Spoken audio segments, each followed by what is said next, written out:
But Okay, we are live. The debate won't start till 1. The only trouble is, Joe, I'm not going to put enough in the film. Okay. Put it over here. So I'm going to fill that out with everyone's name. Right here on this side, so push it over like this. And we'll go from there. And now currently okay. So we are live, but we're not starting at 1 o'clock. Can you hear me? Yes. Yes. Okay, now tell them that you can't hear them. I can't hear you. Oh. We can hear you. I can hear you. Let's see, what is this here? I can hear you. Front camera, audio. Can you hear me? Let me type a banner in. Where does the audio go up? Where can I make it go? We can hear you. All right, the volume is up. Okay. Okay, so all right, so we're gonna leave and come back in. Okay. Okay.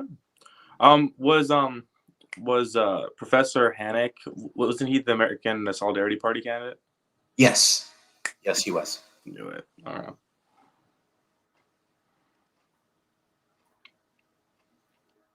So, how have you been since the last time we saw each other? Good. I'm out in Fresno. We are just trying to survive the heat. And I was literally in Fresno the other day. Yeah. Really? Yeah. I stopped by there on my way back from San Francisco. Well, if you're ever down, stop by and I'll take you to coffee. Also, if you're a cuisine guy, then I'm sorry. Someone is joining the debate right now. Give me 1 second to handle this. Sorry. Oh, that's not it. That's not it. Okay, let me do it this way.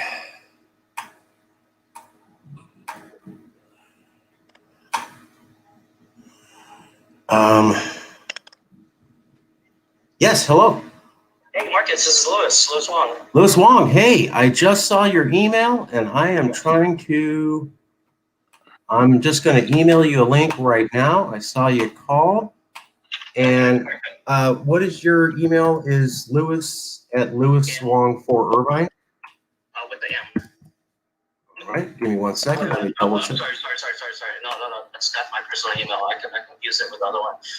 Louis Wong. Sorry, Louis Wong, number 4, Irvine.com. Done. Sending it to you right now. Awesome. And it's something I can do from my phone, right? Correct. Perfect. And it's a StreamYard, I think. Yes, sir. Perfect. Okay. We got a couple of other gentlemen joining us. Yes, sir. Okay, so you Perfect.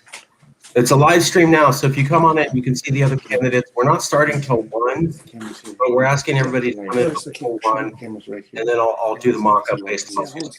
Yeah. I'm literally setting up my phone right now. Cool, Joe. I'll see you soon, brother. This is the link.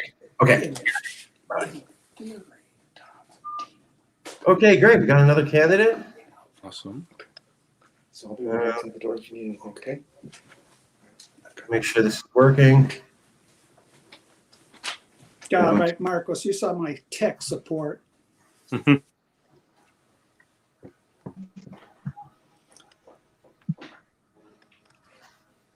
course, I wish I had one of those signs like Mr. Drake has. Hey, thanks. Thinking ahead. Dude, they're Just all put over, down fires? they're all over San Francisco, my town, and Thousand Oaks. I've just been busy. I've just been going out there, just been giving people them signs. I'm going to turn off a fan here. I've been using it successfully to dissipate hot air. That's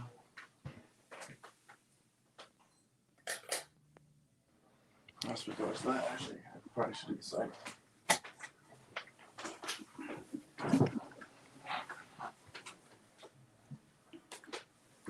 Joe, is the sound all the way up? Okay. You want the sound higher? This fellow, I don't hear him. XP. I don't hear him very well. IV8K, SPIV, AK, Okay, so SPIV. your volume is up high. Okay. You're able to hear Marcus pretty Yeah. well. But you're Okay. not able to hear John too well. I think And Elias. Oh, is my volume not working well? Okay, so it's good. It's good. I can hear you just fine, Yes, John. yes, I You're can. fine. Sweet. Okay. So Marcos, do you notice the new necktie? you look nice. I did notice that. I mean, hey, I always told people to come as you want, but dress up. You know, you look better. And look at that. That's blue and gold. That's California colors, there, Professor. Must I see what you're be doing. somebody's colors. I see what you're doing. Yeah, no, I get it. I get it. That's hot. Yeah. So we have some good questions by a couple reporters who've been asking a few questions, and we're going to ask some of those.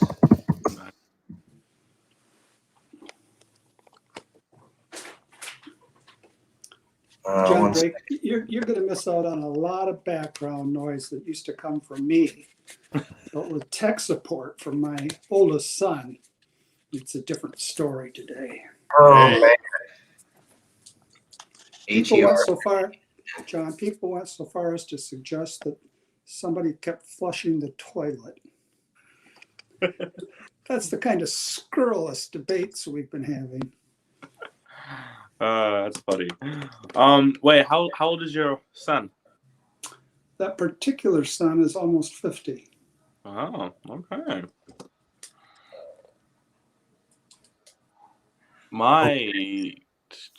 My birth mother is 37, so very, very young.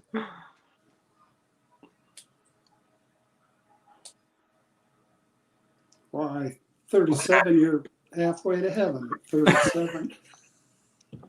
Unless you're Marcus, and then you got to get a lot older before you're going to be halfway to heaven.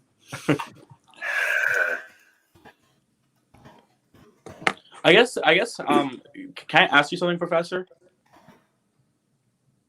Okay, Sorry. sweet. Can I ask you something?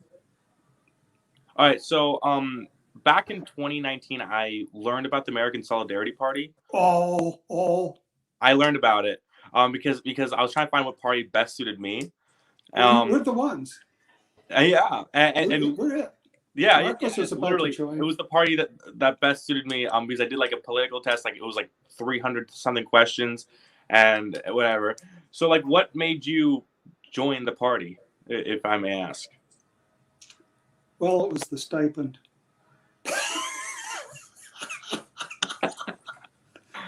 When I would teach philosophy, as I did for many a year, every once in a while at the beginning of a course, somebody would say, "Now, why are you into philosophy?"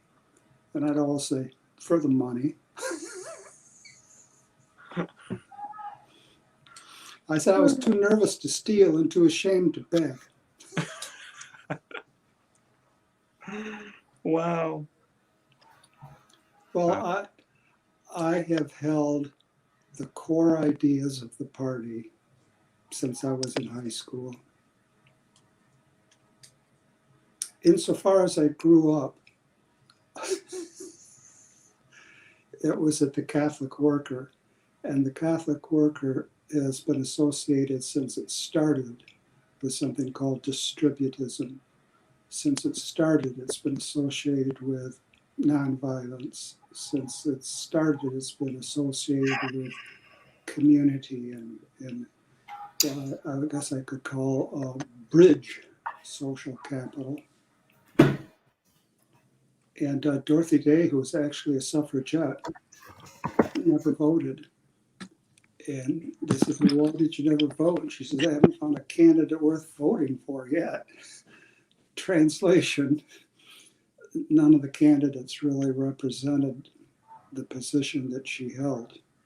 And I like to think that today, if she were around, she'd vote for us.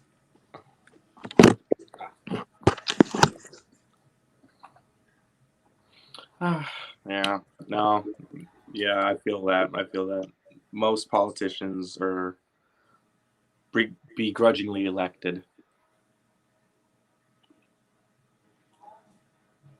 the lesser of many evils. Mm-hmm. Lewis, we can't see you or hear you. You have to allow your mic and video.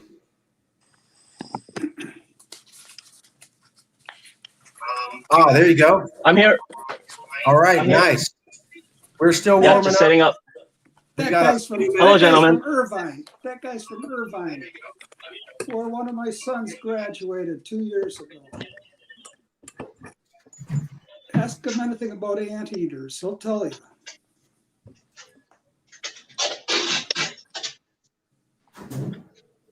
Isn't that right, Lewis?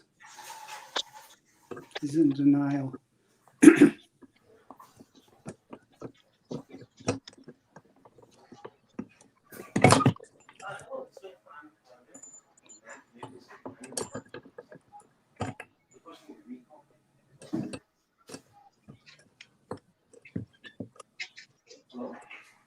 Yes, hello. My name is Marcus. I'm trying to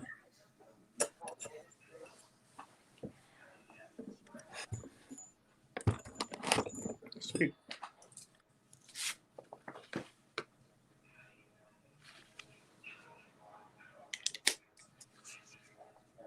Yeah, it should just be a simple way.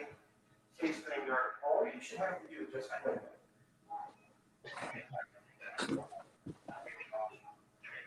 all right, I'll see you soon, sir. Thank you.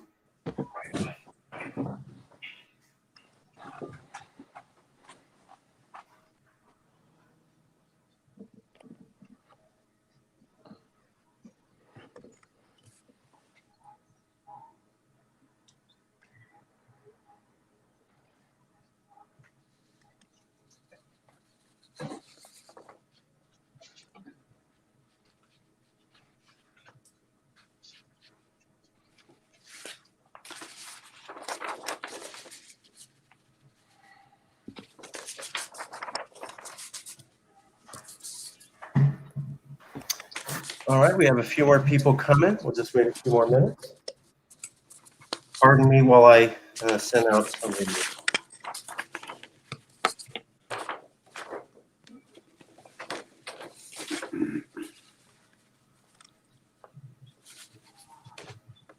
There we go.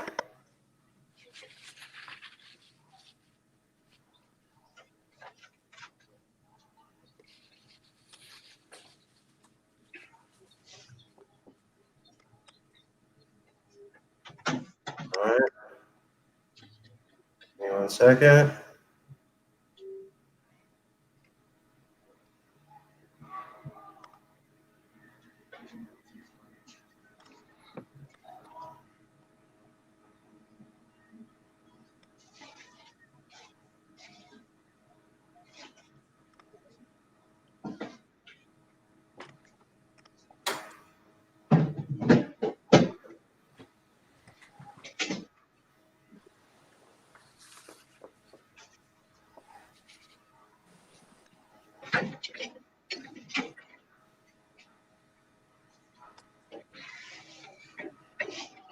Almost there.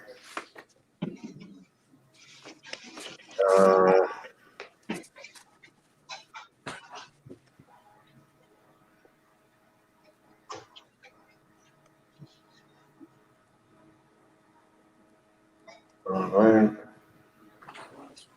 I want to do that. Okay.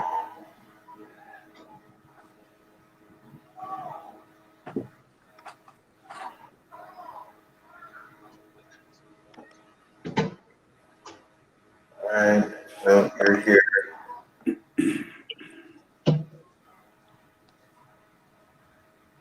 Okay. I'm just going through and making sure everybody gets one last minute reminder. Everybody was informed. I want to make sure. Always try to make sure we like double check and triple check and overwhelmingly remind, so nobody's like, I didn't know and you didn't tell me. Like, whoa, okay, oh God. That's the last thing you want. Okay, I believe I reinformed a group of people. And we'll go from there. We will be starting live at 1 o'clock. Here's a message from Jason Wright. That's the Yes California Bay Area Regional Coordinator saying, thank you all for participating. I got some good outfits here. Lewis, I like the matching thing. John, you look very slick. Kind of like modern minimalist. Kind of IKEA look going there. I like that. I gotta tell John up front, there's no English word that rhymes with purple. Don't try Snapple. Don't try circle. I want a real rhyme with purple. You won't find it. Oh, wow. Yeah. Oh, my. Circle? No, circle doesn't rhyme with purple. No, it doesn't. You could get by with it in some poems. Urkel, that's a name. Purple Urkel. Werfel? This isn't Scrabble. Now you see that Lewis guy there. He just finished up at Irvine, where one of my sons was. And their mascot is the anteater. Oh. Yep. Yeah, look at him. He admits it. Zot.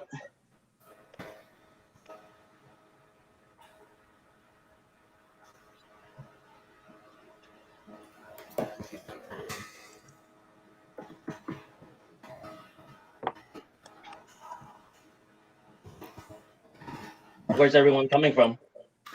I'm from Ventura. I'm from out there.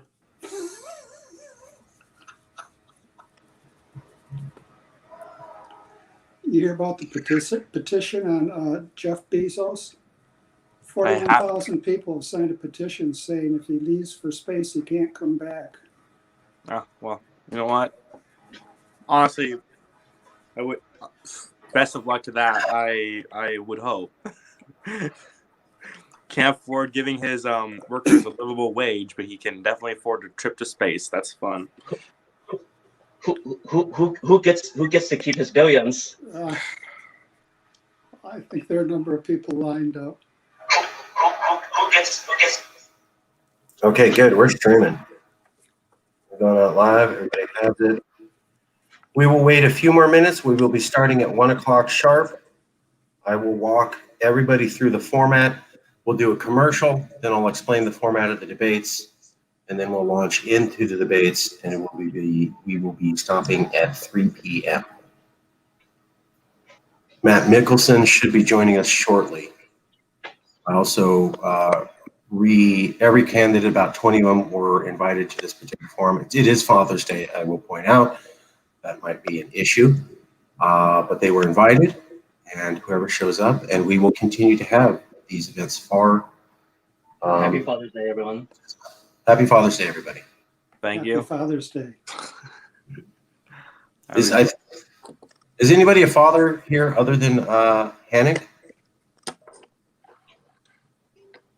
I'm not. John, are you a father? Nope. Lewis, are you a father?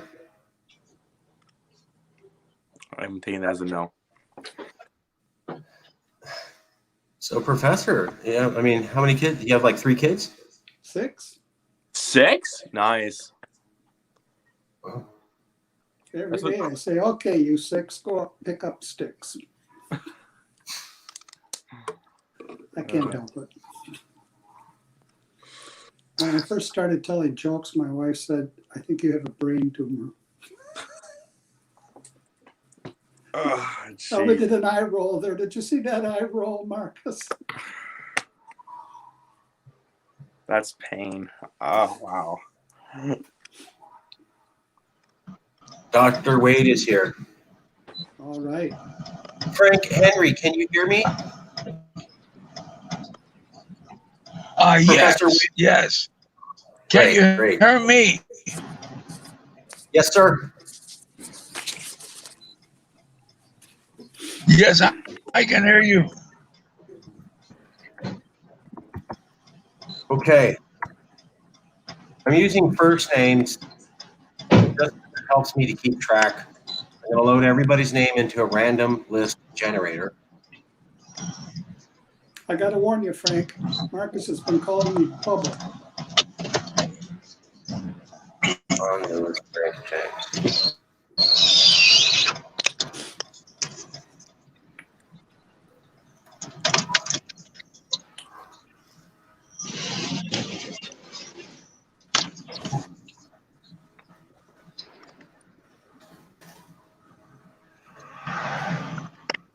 Okay, we will be starting in 2 minutes at 1 o'clock. The candidates right now are Louis Wong, John Drake, Professor James Hanink, Professor Frank Henry Wade. Matt Mickelson said that he would be here. We will give people 2 more minutes to show up to the debate. And we will get started. I will launch with a commercial that will start that the debate has started. I will then launch into the instructions for this debate. Every candidate will know what the process is. I'll make sure everybody understands what's going to happen, no tricks, and then we'll actually launch the debate. The debate should last no more than about an hour and 50 minutes. We have questions today from the Times of San Diego and 3 different reporters, Tom Elias, Joshua Spivak, and Diane Herman. Drivers, if you're available and want to go to the airport says they need cabs. There's no cabs at the airport right now. Sorry. Just to get down the background noise, some of you might have to mute occasionally just so that when people are speaking, they have a clean feed. Okay, we have about 1 more minute for people to join. I'll give Matt Mickelson a few minutes exception just because I've been trying to work with him, but people got about 2 or 3 more minutes and then we're going to start. And if they're here, they're here, and if they're not, we're getting started with them. So wait a few more minutes. I would like Mr. Nicholson to join us. I just posted. Never mind.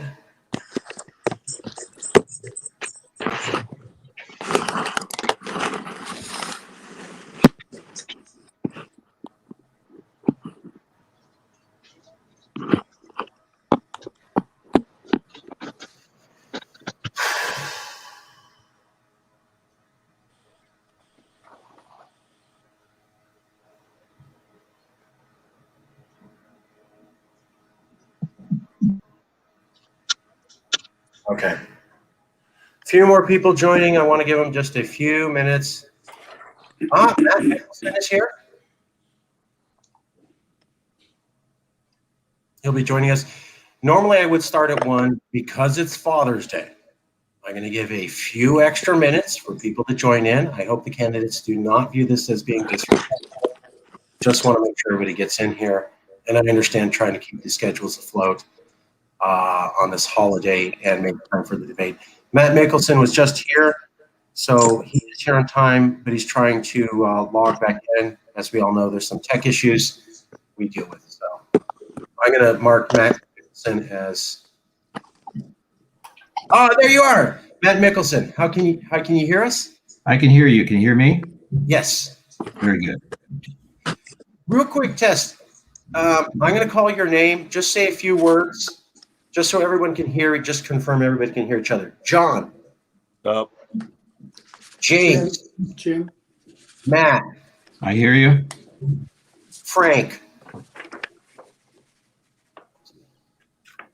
Frank. Hello. Great to see you. Louis. Yes. Hello. Great to be here. All right. Okay, we're doing pretty good. We will start in about 2 minutes. There were 2 other candidates that said they would be able to make it. I want to give them a minute. Normally, we start right on time at 1 o'clock because it is Father's Day. We're making a slight allowance. I'm going to give 2 more minutes for additional candidates to be here. We will be starting in 2 minutes. We will start with the commercial from Yes, California. Then we will go into instructions for the debate. I am the moderator. I will walk all of you through the debate, the format, what's expected of everybody. Largely, it'll be a 2-minute opening statement where you can cover however you'd like to introduce yourself. We will then launch into questions from reporters Tom Elias, Joshua Spivak, and Diane Herman, with the hopes that we can get those fed into the news. And then we will finally go to questions from the Times of San Diego, the only mainstream publication to do a recall candidates debate. So we're going to do 3 reporter questions, then we're going to go to Times of San Diego questions. These questions come from reporters and from the news. Our hope is that by you answering them, you'll slip into what we call the media stream, meaning that both you get publicity and we get publicity. Win-win for everybody. That's why we're doing it. Reputable questions from reputable sources. We'll give it about 1 more minute for people to chime in, and then we will get started. We'll do 2-minute introductory statements for everybody. I will walk you through the questions. Everybody will be allowed to answer the questions, and there will be proper time for everybody. 1 second.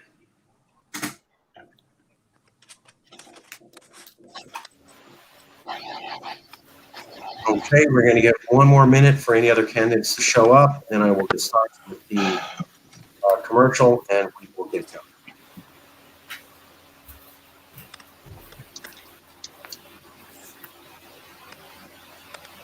It's an honor to be with all you gentlemen. Let's have a fun and lively discussion. Thank you. I would encourage the candidates to respectfully address each other in your comments. The public seems to like that, but I cannot insist that you do that. What? So say the Hey, public. loser. No, I'm just kidding. We're going to be respectful. Call each other's names, being respectful. Yes, I would encourage that. But so you don't have to, and some people already have ideas on what they want to say, and it's more important for them to get that point out. It's your call. Okay, we're going to go right to the stream now. We are going to get started. I'm going to launch the commercial. We will be coming out. Hello, Fuji. Let me unmute you. I unmuted you. You have to unmute yourself, sir. You have to unmute yourself. Okay, yes. Hello, everybody. Hello, John, James, Louis, Dr. Frank Wade, and Matthew, and Luis Marinelli. Hello. Hello. Okay, let me have the names here. Matt, Frank,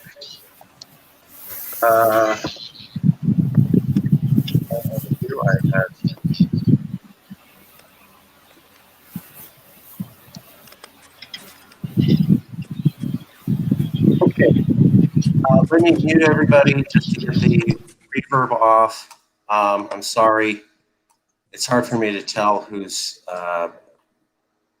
has background. So just to make sure your audio is coming in clean. So here is the people who are participating: Louis, John, James, Matt, Frank, Louis, and Fuji.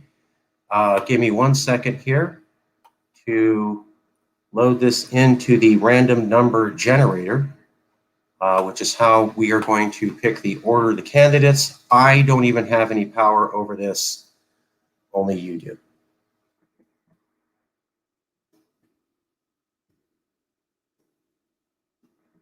One second. I appreciate your patience.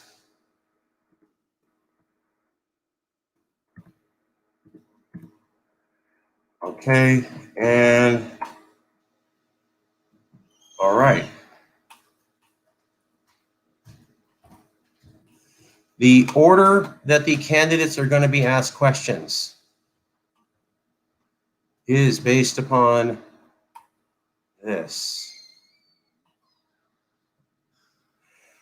I loaded all of your names into a random number generator. I don't even have control. I'm sorry, let me let someone into the stream. I loaded all of the candidates' names into a random number generator. The order candidates will be asked questions will be John, Frank, Louis, Matt, Fuji, Louis, and James. I don't have control. That was from a random number generator. We're going to be doing questions from 3 different reporters and the Times of San Diego. We will begin now. Thank you. Marcus, sorry. What number am I? There's 2 Louises. So you are L-U-I-S, Luis, and Luis Marinelli is L-U-I-S. So Luis Marinelli, you are second to last, and Luis Wong, you are third. Thank so you. Both of you, one of you has a U and the other doesn't. So John, you're first. Frank, you're next. Louis Wong, you're third. Matt Mickelson, You will be fourth. Then we will go to Fuji as fifth, Louis Marinelli as sixth, then James as seventh. We will go in order for the questions. Let me get started and I'll walk everybody through the details.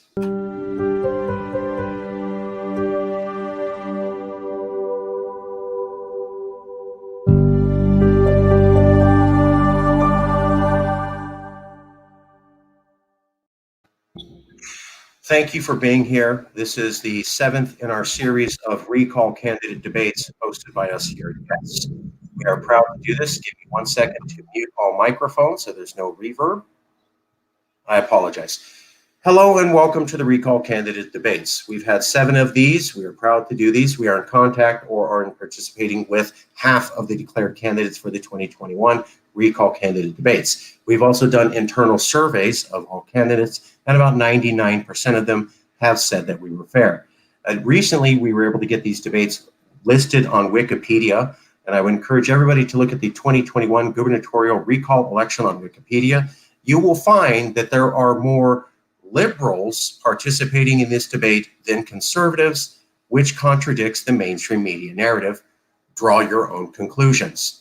Today, we will be hosting questions from reporter Diane Herman of the Independent Sentinel, Joshua Spivak, a recognized expert on the recall elections, routinely called on by the Washington Post, New York Times, CNN, and MSNBC, in addition to a special privileged guest, Tom Elias, the reporter that actually started the 2003 recall, has agreed to give us a question for this debate.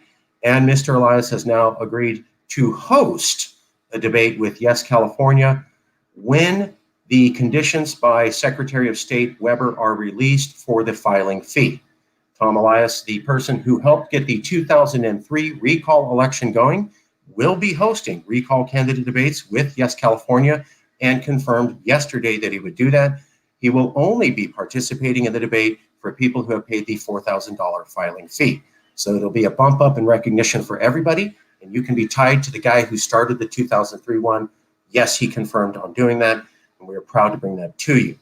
Today we have a selection of great candidates. I'm going to remove the banner just so that you can see their names. John Drake, James Hanink, Louis Wong, Matt Mickelson, Fuji Shioura, Louis Marinelli, and Frank Henry Wade. The order of the candidates picked by a random number generator will be John, Frank, Louis, Matt, Fuji, Louis, Marinelli, and then James. Every candidate will be asked the same question. Each candidate will have 1.5 minutes to answer each question before we go to the next candidate. If you mention another candidate, as soon as you are done, we have to give that candidate a minute to respond. You do not have to mention other candidates, but if you do, they get a minute to respond immediately after you're done to whatever you said before we go to the next person. Again, straightforward questions. Everybody will be asked the questions. You will be asked in the format that you see below that was chosen by a random number generator. 3 of the questions come from reputable reporters. The other questions will come from the Times of San Diego, which is the only mainstream source to do a recall candidates debate forum. In order to get started, to be fair, we allow each candidate a 2-minute opening statement to present themselves however they would like. We will follow it in the order from the random number generator, and that will start with John. Let me unmute your mic. You are unmuted. How would you like the people of California to see yourself in 2 minutes, sir? So my name is John Drake. I am a college student from Ventura, California, and I come from a family of small business owners, and I've seen the effect the California state government has on on small businesses. I've seen their inaction when it comes to healthcare, student loan debt. I've seen their neglect for the environment. I've seen their neglect of the poor, the homeless. We have a massive homeless problem even in Ventura. And I think that the reason why this is because in Sacramento, they prioritize rich and corporate interests over that of the average Californian. It's easy to basically brush them aside and ignore them. And that's what they've done for the past 5 decades. And I'm hoping that possibly somehow through this recall, or even in 2022, which I will also be running in, someone will give me a chance to actually attack Sacramento politics head on. Thank you. I'm done. I'm sorry, John, that wasn't for you. You have another seconds. I apologize. Oh, Please you're keep- good. Well, it's cool. It's cool. It's cool. I'm good. Okay, let's go to the next person. The next candidate to speak for up to 2 minutes will be Frank. Let me unmute you. Frank, you are unmuted. How would you like to be seen by the people of California in less than 2 minutes, sir? Okay, I want the people to see me as a professional person and college professor. I'm the most qualified CPA that you can find. I have all the accounting qualifications, CIA, CMA, CISA. I have I have one doctorate in business administration from Golden Gate University. I'm working on my second doctorate in organizational leadership from the University of Phoenix, and I have 40 years of international and domestic management experience and running businesses. And I have 10 years of college. Now, this is a great opportunity for the people of California. People like me do not enter in politics. We're usually kept occupied by academic or by business, but I was thrown out of Bangladesh. They took my visa away. They said because of the U.S. government was taking visas from Bangla people and the Muslim ban, which caused my visa to be removed, and I had to come back. So now I'm driving a cab and trying to get back over to a university to work. But in the meantime, I see a great need to improve the state because of the reckless and wrong ways of dealing with the problems by our current governor. But I won't enter. I've never been in politics, and I won't enter in politics in the future. This is a one-time only opportunity for someone of my caliber to help the state. And I have a great experience in leadership and the academics and accounting to pull this off. Thank you, Professor. Next up will be Louis Wong. Louis, how would you like to introduce yourself? You have 2 minutes. Candidate Louis Wong. Hola, me llamo Luis. Nice to meet all the amigos and amigas. Ni hao, dai ga ho. My name is Louis Wong. I am the gentleman running for governor with a brownish tan complexion, with a Asian sounding last name, and with a Espanol sounding first name. So if we're talking about demos, I'm hitting a lot of the groups here. I'm 34, born and raised in California all my life. San Francisco, public school education, UC San Diego, electrical engineering, solar, blah, blah, blah, blah, blah. Enough about myself. I am a democratic socialist.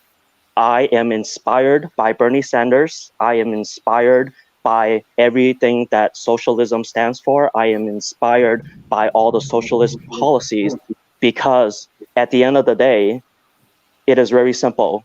Socialism at the root of it, free college for all, lowering taxes for income inequality, racial injustice. We're talking about helping families. We're talking about helping people. And that is what attracts me most. I ran for mayor. I have experience running political campaigns. As the gentleman mentioned earlier, I ran for mayor of Irvine, and spoiler, I didn't win, but I came in third place, running on $0 because my message resonated with families here in conservative Irvine. And I think there's so much we can be doing if we lower taxes for everyone here and raise taxes on billionaires and corporations and commercial property owners. Louis Wong, Democratic Socialism for California. Thank you. Thank you. We're going to go to Matt next. I clicked the unmute button.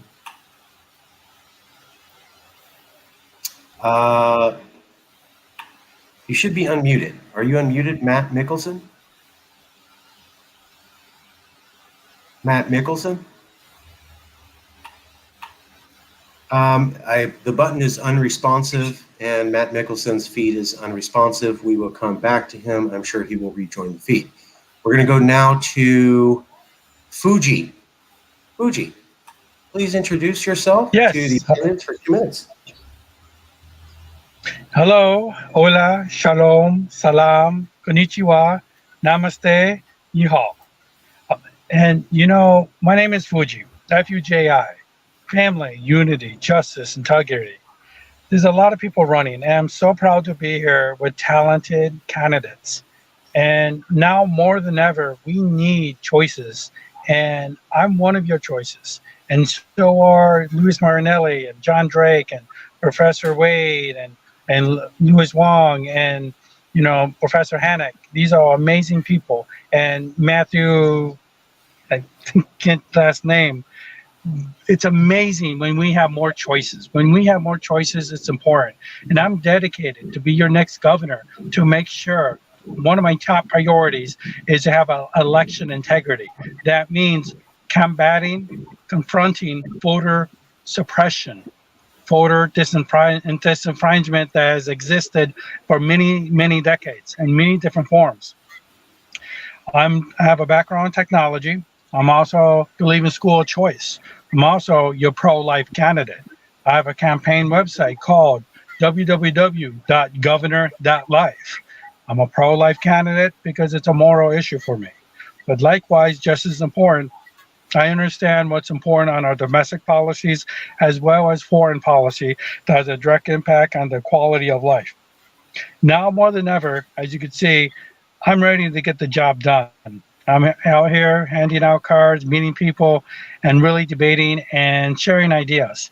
I'm a native-born San Diegan, born in San Diego, and I'm proud to be here for you. And I'm also one of the few candidates that is currently an elected official that will say our state government is in dire need of new people across the board.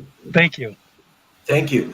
We're going to go back to Matt Mickelson. Matt Mickelson, a 2-minute opening statement. Sir, how would you like the people of California to see you in 2 minutes, sir? Good day, and thank you. Name is Matthew Mickelson. I was born and raised in Southern California. I have 3 degrees, UC Berkeley, Northwestern University. I have a law degree from UCLA. I've had my own practice in lawyering for 15 years. I've been practicing for 22 years. I'm a trial lawyer. I'm an appellate lawyer. I work for the little guy, mostly against the big guy. Politically, I was the president of the Federalist Society at UCLA. I supported the Prop 209 campaign back in the 90s. None of that is really relevant. I haven't heard so far the main elephant in this room, which is the lockdowns, the mask mandates. We are in a situation in which I believe we are sleepwalking toward catastrophe. We've had an elite here, a political elite, at least that's what they call themselves, that believes that they are smarter than us, better than us, more virtuous than us. They ordered the destruction of hundreds of thousands of businesses. They ordered shutdowns and mandates far in advance, far more severe than anything in American history up to this time. And they expect to continue in office. By that, of course, I mean Newsom. But there's an entire political class behind it. We are faced with an entire corporate class, an oligarchic class, and a media class. They all work together in concert. Unless someone understands those facts, they're not going to go anywhere. That's what I am trying to point attention to in this campaign. And I hope that people will understand that, because if you don't understand that, you're not going to go anywhere. Thank you. Thank you, sir. We're now going to go, keeping with the order, we're going to go to Louis Marinelli. Mr. Candidate Marinelli, in 2 minutes, how would you like to introduce yourself to the world's 5th largest economy? Well, thank you, Marcus. First, I'd like to do a sound check. Can you hear me? Yes. Great. Well, my name is Louis Marinelli. I am one of the 2 original founders of the modern-day California independence movement. It's known around the world as CalExit. and the first chairman and founding chairman of the California National Party. And I'm currently the representative of the Independent Republic of California's movement in Moscow, Russia, where we have an embassy and culture center representing California values. I'm from San Diego. I'm currently living in Moscow, although myself and my family are on our way back home once everyone gets their immigration documents. My daughter, who was just 4 months old this month, received her U.S. citizenship just this week, so I'm very proud to say about that. I'm running on a platform, as you might imagine, of making California an independent country. If I'm elected governor, I will declare California to be an independent country. That is the central theme of my platform, although I do have many other things that I believe in, and I think the people of California deserve to know what they are. In 2016, out of San Diego, I ran for state assembly. I was the first candidate in California history to run for state assembly on the platform of California independence. I ran as a Bernie-crat. So I do have many policy positions that I guess you could label progressive or liberal, but I also have several platform positions that are Republican and conservative. So I'm a mixed bag. That's why I say I'm not a Democrat. I'm not a Republican. I'm not running as a Democrat. I'm not running as a pure Republican. I'm running as a Californian who believes that California needs to secede from the Union, become an independent country. Throughout the course of this debate today, I plan to lay out the reasons why and how we're going to achieve that goal and make California the best place we can. We want to achieve two basic goals, one of which is to lower the cost of living in California, and the other is to raise the quality of life in California, both of which I believe we can achieve through independence.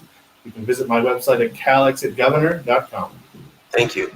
Let's go to James. James, how would you like to introduce yourself to 40 million people as their next potential top executive? Well, I'm Jim Hanink. I'm from Inglewood. And with 2 NFL football teams, it's become Concussion City. My wife and I just celebrated our 53rd wedding anniversary. We have 6 children, some of whom appreciate dad jokes. Our family, like our neighborhood, is racially diverse. Why am I running for governor? I'm doing so to advance the platform of the American Solidarity Party. Our party is real, it's growing, and it's pro-life for the whole of life. We're neither conservative nor liberal, neither capitalist nor socialist. Our party is, however, progressive in the best sense. We want to make progress for the common good built on solidarity, subsidiarity, and economic democracy. My qualifications? I'm not a politician or a policy wonk, but I do have experience. For the past 45 years, I've been a California resident. It's a state that once reflected the American dream and now exports a primal scream. I taught philosophy for 40 years at Loyola Marymount University in Los Angeles. Now I'm redirected. Of late, I've been hosting the Open Door podcast and blogging for the New Oxford Review. I invite you to follow my campaign. You won't find slip mailers or see TV adverts, much less hear my playlists. There won't be any. Plus, there will be no pandering to identity politics. My one and only constituency is the human person, whatever he or she, wherever he or she lives in this conflicted state. I also have a promise to make. Today's political talk is in need of correction. Thank you. Thank you. Okay, you have heard from all the candidates how they would like themselves to be seen by you in California. We're going to go right to the questions. Questions will be asked of every candidate. You will have 1.5 minutes to respond. After 1 minute, I'm going to hold up 3 fingers. That means you have 30 seconds left. So if you see 3 fingers, that means you got 30 seconds left. I will be doing a hard stop at 1.5 minutes, simply because we have so many people, and to make sure there's time for everybody. I apologize. So you get 1.5 minutes. After 1 minute, it's going to be, hey, 3 fingers, you got 30 seconds. After that, I will end your video, your audio. We will go to the next person. I apologize We have 7 candidates, lots of questions. Want to make sure that everybody gets a chance to be heard. Thank you for your flexibility. So let's go right now to the first question. The first question is by reporter Tom Elias. Tom Elias has known Yes California since at least 2014. He also started the 2003 recall election attempt with an article about Gray Davis. I don't think he intended the recall to happen, but he seems to start it off, and he certainly is one of the most informed reporters at the time. He's been following and reporting on this 2021 recall, and his question to the candidates is this: why do you think you would do better than Governor Newsom? So we're going to start with John. John, in no more than a minute and a half, why do you think you do better than the current governor? Well, I would say it's simple, really. I'm not from Los Angeles, or I'm not a multi-millionaire belonging to some sort of political or financial elite dynasty. Many of the politicians in Sacramento, especially within the executive branch, especially for the past 5 decades, have all been either from San Francisco or Los Angeles, and have had millions of dollars behind them in their personal lives. Ronald Reagan, Jerry Brown, Arnold Schwarzenegger, Gavin Newsom, every single one of them has been a multimillionaire. And so someone like me who comes from a real average Californian background, who actually understands what the policies that exist do to average Californians, I experience it every day. I experience it every year. And I know how it drives people out of the state. I know the suffering it causes people because I see it. I'm not in a gilded palace, void of seeing these people suffering. So I think that's what makes me much better than him. I'm not bought. I'm running my own campaign. Even as a college student, it's expensive, but that makes me that much more eager to actually want to help Californians. Thank you. Thank you. Next, we will go to Frank. Frank, you are unmuted in a minute and a half. Why do you think you can do better than the current governor?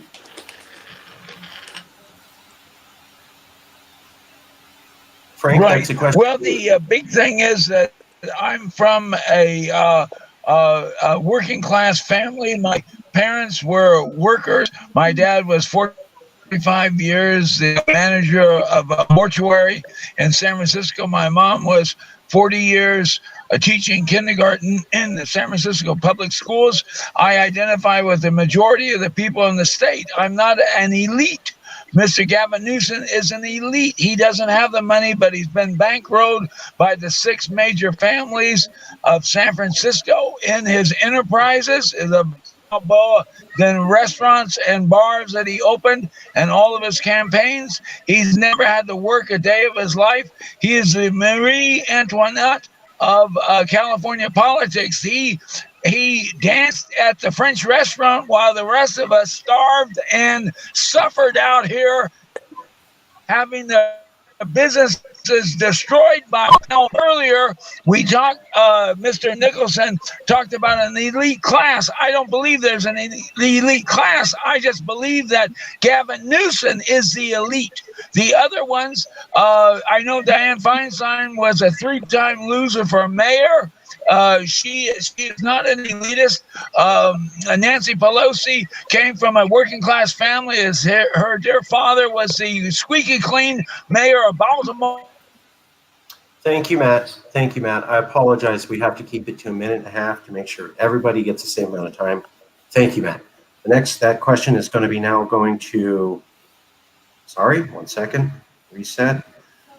The question goes to Louis Wong. Louis Wong, in a minute and a half. Why are you better than the other candidate? Louis, you have to unmute yourself.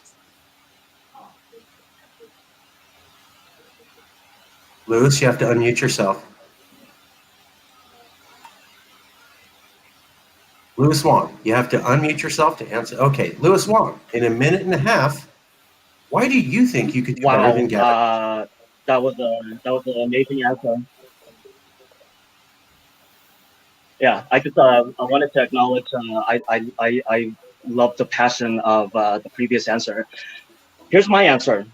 I believe truly that each and every one of us here have the potential to be better than Newsom for governor. I truly believe that we need to get rid of all the politicians, and we have regular, average Joe's Americans, red-blooded Americans, you, me, everyone here, to be in public office, in service, because politicians are only in it for themselves. Doesn't matter the party, doesn't matter about anything else. They are just in it for themselves, for the ego, for whatever reason. But here's my answer. I will be better because I believe firmly in socialist ideals. Newsom is not a socialist, I assure you, regardless of what other people say. Medicare for all, we can have Medicare for everyone. Everyone here, it can be done similar to workers' comp. It can be similar to unemployment benefits run by EDD. Just a small 2 to 4% increase on everyone's income taxes. We can have that free public education, free college education.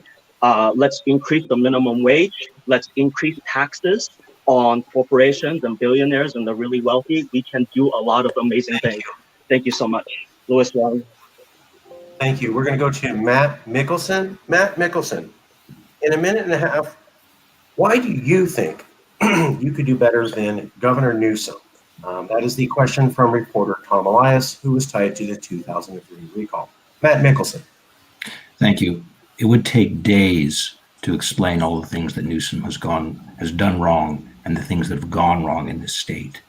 But the main issue, as it always has been, and has been developing over the last 50 years, but is crystallized now, is the fact that Newsom and his class have implemented at the first sign of danger, the weapon of tyranny. And that's frankly what it was, to shut down the state in the way that he did. What we need to do, and someone like me, if they got in office, would use freedom as the first weapon of choice against any ill that happens to come up. It's crucial that someone actually believing in getting this class off of our necks, off of our backs, is placed in charge, at least in one office in this state. We would be insurgents, honestly, taking over even the governorship. But it's a start, and that is the main issue of why Newsom has caused so many problems, and why I would do better. Thank you. Thank you. Short and succinct. Next up is Fuji. Let me unmute you. Thank you. Fuji, why would you Thank you. Newsom? Well, there's a lot of reasons. One most important reason is I'm independent. I've never been Republican nor Democrat. I have family and friends that are Democrat and Republican. I treat them equally. I treat them as American first. And I know talent when I see it. I know what our government needs. Our democracy desperately needs new blood. I know what to do. I would make Wade comp controller. I would make Matt attorney general. Louis Marinelli, my lieutenant governor. And of all people, I really feel that young person, John Drake, Secretary of State, put a new face on this state. He knows what's wrong. These kids know what's needed. Give them a chance. And I will be proud to have him as my Secretary of State. And Professor Hanink is a righteous, virtuous man. He's a great example of a husband and a father. There's a time and place, and he needs to be part of the Department of Education in the state of California. And my distant cousin, Wong, I would love to make him a very important person. And I really feel that he would make an amazing person in our state assembly as speaker. And so aside from that, I have bold new ideas. I encourage the listeners to visit my website, www.governor.life. And I have all my reasons why I would be the best choice. I'm new, I'm different, I'm here to get the job done. My name is Fuji, F-U-J-I. Let the Democrats, Republicans know there's an F word, and it's going to be family, unity, justice, and integrity. Thank you. Okay, next up will be Louis Marinelli. Louis Marinelli, in a minute and a half, the question is to you. Well, first of all, I gotta say that I'm honored, but not running for lieutenant governor. But thank you, Mr. Fuji, for that. Why I would be a better governor than the current leader? Well, because of two reasons. I would say, first of all, that like many of the other candidates on this virtual stage tonight, I'm not bought and paid for by big donors and corporations and political donations and political action committees and so on and so forth. And it's difficult to be a leader in a position like governor because you have to make tough decisions. But it makes it even more difficult when you have to weigh who's going to stop making contributions to your campaign if you don't make the decisions they want you to make. So he's in a tough spot because he's allowed himself to be bought and sold. And now he has to not only make tough decisions, but he also has to kind of, weigh what he's going to lose politically when he makes a decision, one decision over the other. So I don't have that kind of extra pressure on my shoulders. I'm just going to be able to, as governor, make the decisions that I feel in my heart are the right decisions for California, because I'm not bought and paid for by political action committees and lobbyists and groups like that. The other reason for that is because I'm going to govern California through a different lens. I'm going to govern California through a lens of civil liberties, just as much as we do it through civil rights. And I think there's an important distinction between those two. Yes, I support civil rights. I'm a big advocate of civil rights, but I also support civil liberties. That's why I don't support things like the lockdown, because I believe that people needed to be allowed to go about their business and make personal decisions for themselves. I don't think it's the responsibility of government to make everybody's decisions for them. So that's the key 2 points there. Thank you. We've got to keep it to a minute and a half. A lot of candidates, a lot of questions. Want to make sure everybody gets equal time. Let's go now to James. Yes. James Hanink in a minute and a half. Is inconsistent on the value of human life. I take every human life to be precious. That's why I oppose capital punishment. The governor waffles. That's why I oppose the Lawrence Livermore Laboratory, which the University of Berkeley supports. That lab is all about nuclear stockpiling, which means it's all about the mutual assured deterrence policy. I'm opposed to physician-assisted suicide. When people are in terrible straits, when they need our help, it does not help them to say, well, we'll take care of it. You can kill yourself. I'm certainly opposed to the deliberate slaughter of the innocent. Dismembering, that's what it is, the dismembering of innocent human beings. And California not only has embraced abortion, it now, with the glitterati, celebrates it. We need to turn this around. Thank you. Okay, we're going to go now to the next question. The next question is by Joshua Spivak. Joshua Spivak is one of the go-to recall experts, routinely quoted by multiple newspapers around America outside of California. He has recently talked about what the strategy is on the Newsom campaign in relation to the recall effort. This question is designed at showing recall candidates' ability to understand the election environment in the race that they are going to be participating in. Spivak suggests that Gavin Newsom would want the recall election to be pushed out as far as possible, giving him time to raise money, allow the economy to reopen, and generally get over harsh feelings over the recall. Other people are saying that it's in Newsom's best interest to have the recall election sooner.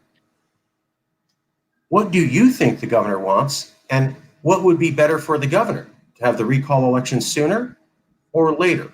This is to showcase your ability to understand the politics behind the election that you're running in. Is it better for Newsom to have the recall election pushed up sooner or later, and why would he want to do that? Place yourself in the governor and explain to us the thinking behind the recall election. First up will be John. You are unmuted now. You have to unmute yourself. Sorry. Yeah. All right. That is a difficult one because unlike prior recall elections, this one, it shows the farther out it's going, it actually shows the more unpopular he's getting versus in 2003 under Schwarzenegger, or during the recall where Schwarzenegger was elected, the popularity for the recall candidate, popularity for the governor being recalled actually decreased during that same amount of time. And so while right now it's still sort of decreasing, but sort of still kind of low, if you pushed it in the future, I could see him trying to have the election farther out, because as the economy regains, as jobs start coming back, as people are able to experience life more normally again, it would make more sense that there would be less of a recall on the line, because life will be getting back to normal, more so than it has been in the past year. And so I guess I would say if I was Newsom, I would want it out farther than now, even though, because it's not such a dramatic decrease in popularity. So that's my answer. It's a difficult question. Thank you. That's why we asked. Next up will be Frank. Let's go to Frank. Frank, in a minute and a half, would Governor Newsom want to push the recall election out, move it sooner? What is he thinking, and why would he do that? Well, first of all, I can tell you what Gavin Newsom is thinking. He's not thinking anything, because he's he has no intellectual competence based on his activity so far. Now, if he should have, when he closed the state down, and I wasn't here, I was over in Bangladesh teaching the students accounting. But as I understand, when he closed many companies down, he should have provided money for them, like the TARP money that W. Bush did under the meltdown of 2008 of the economy. So there's no way that he can bring these companies back now as they struggle to get economically viable with the release of the COVID-19 shutdown. So if he waits too long, then the fires that haven't been, there was no preventative maintenance of the forestry. So the fires are going to start in the summer, and then later the floods might come when the rains come. So he's doomed any way you look at it. There's really no way he can recover from this recall action. And I really have, I can't think of any strategy he's going to do except maybe some publicity that he's trying to protect the forest. He's trying to help businesses, but he's already made tremendous mistakes that are unreconcilable, and he is doomed as a politician. Thank you. Louis Wong, in no more than a minute and a half, your stance, sir. Thank you so much. That's a very good and very valid reason. Obviously, that's why we're here discussing the recall election. But first, I want to do a quick shout out. Family, unity, justice, integrity. How does that sound? FUJI, brother. Yes, sir. Yes, sir. I don't know what Newsom has planned, and I don't care. We are in a blue state, fairly deep blue state, but it is controlled by establishment money. There are massive money that is being thrown at Newsom's way and thrown at every politician in order to keep things the same effing way. No change. So this is screwing over Republicans, Democrats, and independents, moderates. It doesn't matter who your identity is. We are all affected. I'm sorry to get to you. I'm a lifelong Democrat, and I am sick of the establishment Democratic Party. And when people blame Democrats and say nasty things about the Democratic Party, I don't represent that, because my friends on the socialist left, on the Bernie Sanders left, on the Elizabeth Warren left, we want Medicare for all, because for-profit in healthcare does not work anywhere in the world. For-profit healthcare does not work anywhere in the world. Let me repeat that a third time. For-profit healthcare. Thank you very much. Thank you very much. I'm sorry, we got to keep the comments to a minute and a half per candidate to make sure we're able to accommodate everybody. We're going to go to Matt Mickelson. Matt Mickelson, what is the governor thinking? Does he think that elongating the recall election is good for him, moving it up shorter? Does he have a strategy? Place yourself in the mind of the governor and walk us through. Matt Mickelson. In one sense, the question is mistaken in that Newsom, though he is governor, is not in actuality fully in control of this state. When I said there is an elite that controls things, it's almost like a party, almost something that works like the Bolshevik party in a sense. Just think about this. The Secretary of State, the legislature, and various members of the bureaucracy in the elections departments are all going to do exactly what this class dictates in terms of strategy. It's not just going to be Newsom's decision. They all work in concert together behind the scenes. That's reality. If you don't understand that, you don't understand anything that's going on. That being said, what's going to happen? They're going to delay it. They think that the memories, the horrible memories of the lockdowns, the destruction of businesses, deaths, many people died of these lockdowns. That is no joke. Tons of people in multiple areas died because of these lockdowns. And they want that memory to disappear. On the other hand, that may backfire because problems keep arising, and that may backfire by the time the election happens. That's my answer. We're getting some great responses to this question. Let's keep it going with Fuji. Let me make sure you're unmuted. Fuji, I'm sorry, 1 second. You are unmuted, Mr. Shioura, Fuji Shioura. How would you answer that question? I believe, in my personal opinion, Gavin Newsom is definitely a very intelligent, talented politician in his own right. I believe they would like to do it sooner rather than later, because I see the willful, intentional, deliberate conspiracy, more than one person, committing voter oppression in the sense that why are we the only ones with the candidates having this debate? They are terrified of the California voters knowing about John Drink, Louis Wang, Marinelli, Professor Hanink, and Professor Wade, and Matt Mickelson. They're terrified. And I think they really are trying to make sure that they don't know about the other candidates. And it's no coincidence that the Los Angeles Times, San Francisco Chronicle, San Diego Tribune didn't even list the 4 known Afro-American candidates. I mean, my gosh, yesterday was Juneteenth. I would assume, I emailed them, no reply, not a single reply. So no, they want it sooner. Thank you. Okay, let's keep it going. Let's go to Louis Marinelli. You are unmuted. Thank you. I believe that the governor is making a calculated decision to or you at least prefer to have the election done sooner rather than later. I think we can see the reason why. I mean, we have a governor who, only in response to the recall being qualified did he decide to start opening up our economy. Only in response to the recall being qualified did he decide to start sending out stimulus checks to people as a form of passive bribing to get people to vote for him. And then he made a decision that he was going to reopen everything up on the 15th, and not only reopen everything, but also, end the emergency and return his emergency powers back to the legislature, back to our elected representatives, and then he reneged on that.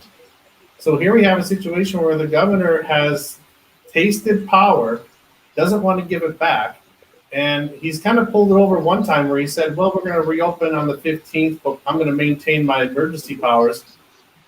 I don't think he's going to be able to keep that argument going on for very long because people are going to realize, because, people in California have seen Star Wars. You know what happens when you give an executive emergency powers. You don't get them back.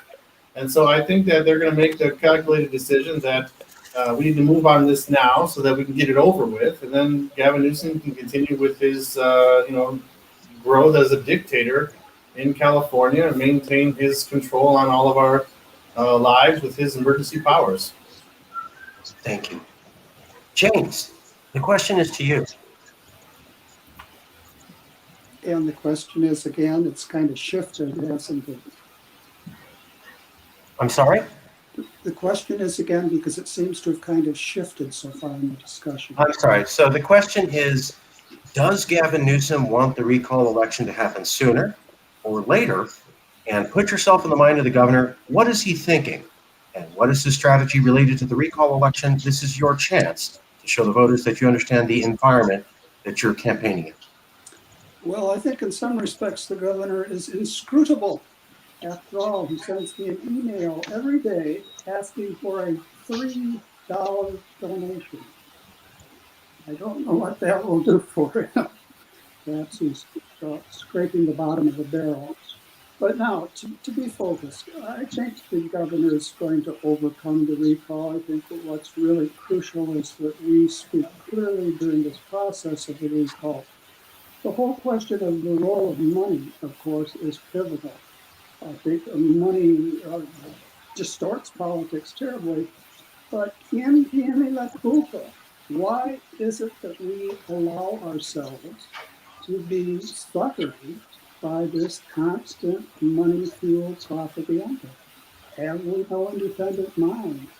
Are we limited to the mainstream newspapers? We ought not to be. There's a whole philosophy of the state that goes back, way back to Plato, and we ought to be aware of our own heritage. We ought to be able to see through some of this stuff, or at least a lot of the stuff we ought to be able to see through. So I've got 30 seconds left.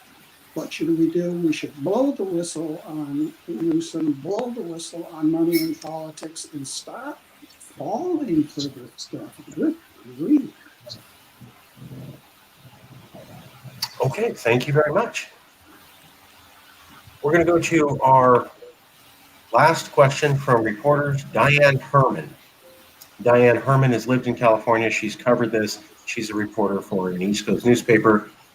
Diane Herman's question to the recall candidates is, California has the highest homeless veteran population in the country. As a Vietnam era veteran, that's reporter Herman, I would like to know how you will address the homeless crisis amongst America's heroes. We'll go in the same order. The question goes to John first. John, in a minute and a half, your response as a governor of the world's fifth largest economy. Well, addressing homelessness among veterans specifically, first of all, homelessness among veterans is a nationwide issue. It's not just a California issue. But when addressed in California, a lot of the times what happens is that VA hospitals tend to be way overrun and mismanaged. What we have to do is that we have to start prioritizing them in the system rather than refer them to later treatments later on in time. Because what happens is that when they don't get the treatment they deserve, whether that's that they need, whether that's mental or physical, they oftentimes resort to suicide, and because they're not able to get the mental treatment that they have, that also affects their ability to hold jobs. That affects their ability to get certain social programs for themselves, and so it's just a large encompassing issue that must be solved very specifically for that group, because homelessness in general needs to be solved, but homelessness among veterans is a completely different issue. I'm just gonna say that. All right, thank you. We're gonna go to Frank. Frank, how should you address the homeless issue amongst veterans? Frank Henry Wade. Yeah, right. Well, first of all, I have to state I devoted 2 years of my life to the war in Vietnam. My father was a Pearl Harbor volunteer in the and it's not just a problem of the veterans. I think it's a homeless problem in general. We have to exert emergency powers. We should build the Quonset huts, which were built in San Francisco and Richmond to make the war effort, manufacturing the war effort. We should build those Quonset huts immediately around the San Francisco area, the areas of California. Of course, San Francisco is the one that I'm familiar with, having been born here. It's an emergency situation. We shouldn't go to parties at the French restaurant and wish that the homeless problem does not exist. We should immediately start building these facilities, use FEMA facilities from the federal government if need be, but we got to get these suffering people off the streets. And the people that have to live in their cars, we can't tolerate this another minute. We have the funds, we have the will to do this, and we don't need a governor that sits on his butt pretending that he's being a good governor. It's an emergency situation that has to be addressed. And I would use all of our emergency powers to alleviate this homeless crisis. And in the city of Los Angeles. Thank you. Sorry, you got to take a minute, answers to a minute and a half in order to accommodate all of the candidates. Let me mute the mics. Okay, moving on to Louis Wong. What is All your right. response to the question, sir? Simple, but not easy. Here's 2 steps. 1, we're going to cut our national federal defense budget from $783 billion. We're going to cut that all the way down to $400 billion. $400 billion. That still keeps us as the largest military in the world. With the $383 billion that we save from basically having our national defense, we're going to devote all those billions into a Section 8 program exclusively for VA, exclusively for veterans only, based on need. 2-step solution. I can't do that as a governor. Newsom cannot do that as a governor. We need the entire 330 million Americans to value the honor and sacrifices that our VA has done and serve our country. We cannot have anyone out on the streets. We can do this, and we just need everyone to come together on really making this a huge priority. I don't know what else to say about this. We don't need that. You know, we can still be the #1 military in the freaking world, and let's spend the billions on our troops and our veterans and all the fathers and mothers and military families out there. And obviously today is Happy Father's Day to everyone that's related. Okay, next up is going to be Matt Mickelson. Let me make sure you are... Matt Mickelson, your audio is up. What is your response to deal with the veteran and homeless issues, both gigantic crises here in a state of 40 million people? Matt Mickelson. This is yet another failure by both Newsom and the California supposed elite. Can you hear me? Yes. Okay. Yeah. The more money that has been spent, the more has been wasted, squandered away, and actually spent on the bank accounts, honestly, of the elite and the class that supports them. Just think about this. Spending in this state on supposed homeless services has increased vastly. It has. And yet we see more and more problems. Why is that? They're spending millions on apartments for homeless people when it shouldn't cost that much. This is the same thing that's gone on with supposed high-speed rail. Billions spent on a choo-choo train to nowhere that's never been built and will never be built. Similarly, all of this homeless housing, which is supposedly being built, where's that money going to? It's going into someone's pockets. Something is extremely corrupt here. We are going to have to figure out how to dismantle this system first before we can decide whether we can spend anything. And that's what we have to do first. I love the succinctness. Next up is Fuji. Let me make sure you're unmuted. Yes, thank you. How would you handle thank this? you. Well, first of all, what's important is I would handle it by getting talented people involved. And clearly, Matt Nickerson, if he doesn't run for governor, he has to be morally obligated to run for attorney general. California needs him. He's a go-getter. I like what he's saying. And just as important, I will have to put in 3 tiers of homelessness and priority for funding. Homeless families, veterans, and then the other homeless people, third. So in that priority, we have to prioritize funding. And I will build more homeless housing in Inland Empire, more inland, where it's more affordable, less costly on the coastline. This would work with my LTA, lighter than air program, to have public transportation similar to the lighter than air program being used in England, or the Goodyear blimp. Basically, it's an airship that could make it affordable to live and work and travel 100 miles out from the coastline. So this is one way to do it. Another way is I would open up an investigation into the other cities, New York, Chicago, Minneapolis, and find out, is it true that those cities are sending their homeless to our state? Let's find out if this is true. And if this is proven, then they should be sued to compensate, to help us pay for this homelessness crisis that they help cause. Thank you.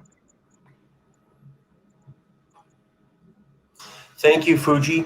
Next up, we're going to go to, one second, sorry. Louis Marinelli for the comment on veterans. Louis Marinelli. Yes, thank you. I first want to draw attention to the fact that I think that 2 Lewises think alike, because the previous candidate with the same first name was speaking about reducing military spending and redirecting that towards other projects. And I am in that same line of thinking, but from a slightly different angle. I'm not interested in reducing the American military budget. I'm interested in reducing the amount that California contributes to that American military budget. Namely, I want to take all of the money out of the American military budget that California contributes to it, simply because we're a member of the American Union. We're in the United States. If California leaves the United States, we keep California's taxes in California. Right now, as the other candidate was speaking about, the American military budget's about $700 billion a year. Well, California, on average, every year spends about, or at least pays for about 13 or 14% of the national budget. That means we're spending about $90 billion a year on our defense here in California. Well, the average military defense budget around the world is about $30 billion. So if California secedes from the United States and maintains a military that's comparable to basically every other country in the world, spending about $30 billion, then we free up $60 billion a year, just like that we can then redirect into other programs, such as helping the homeless. Now it gets into our question: what do we want to do about the homeless crisis in California? I want to take it on from 2 different angles. First, I want to reduce the cost of living in California so that there are fewer people that need to become homeless in the first place. That's one part of the problem.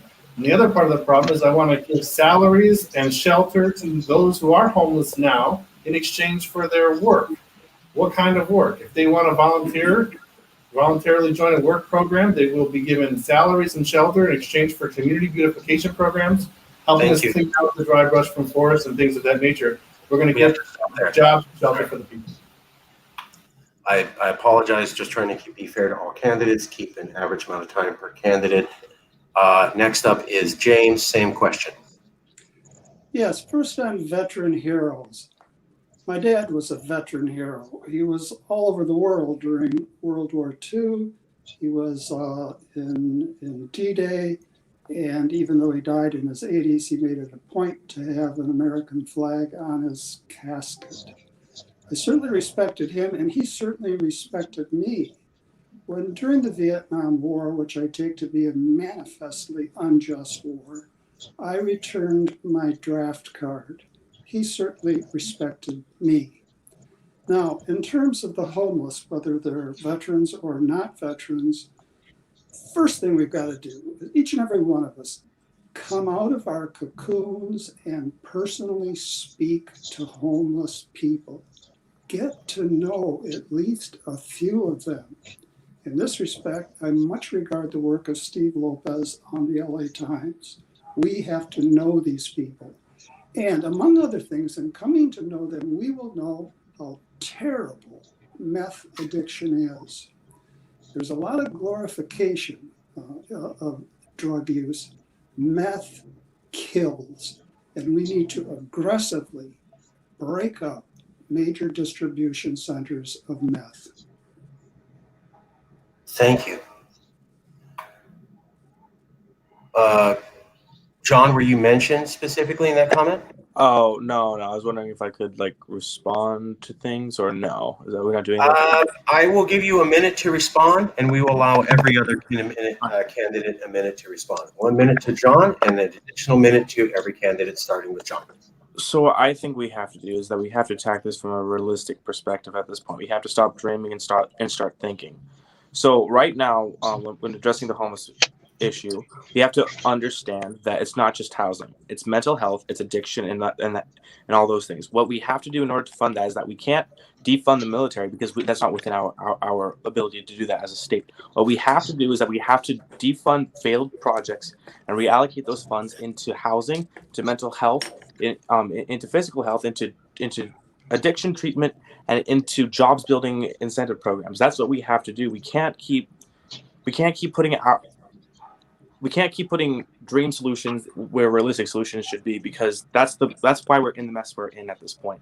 Is that we've dreamt too big. We put all of our chips in one basket, and then when that dream failed, we had nothing else left. And that's just my opinion. So, okay, an additional minute of commentary to Frank. Frank, 1 more minute of commentary on the topic.